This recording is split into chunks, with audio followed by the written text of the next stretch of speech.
unenge kwenzi Hysound, unenge kwenzi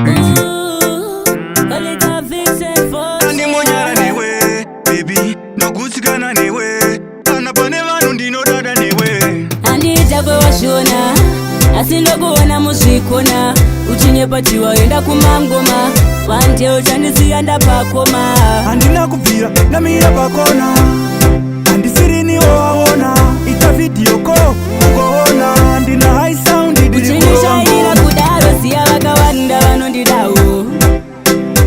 Akusi kupusa kuchengetedza chidzidzo changu, ndakumbira uteerere zvikubva pasi pemoyo wangu.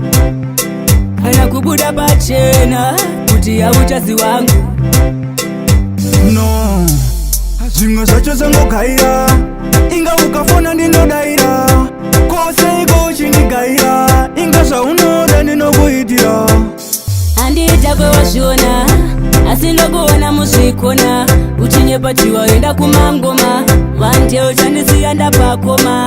Handina kubvira ndamira pakona, handisiriniwo waona. Ita video call ugoona, ndina Hysound ndiri kurova ngoma. Ndogutsikana newe, handimbonyara newe, baby, ndogutsikana newe.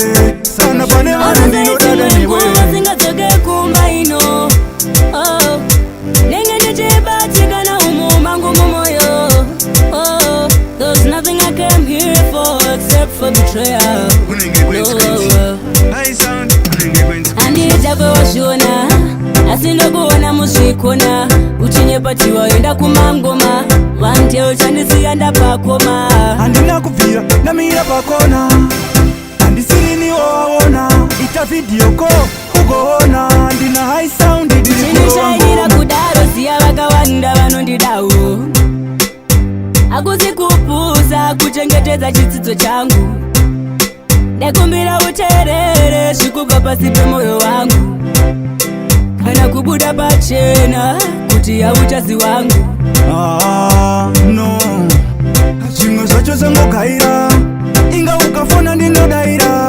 Kose iko uchindigaira, inga zvaunoda ndinokuitira. Handita kwewazviona, asi ndokuona muzvikona. Uchinyepa chiwaenda kumangoma, wante uchandisiya ndapakoma. Handina kubvira ndamira pakona,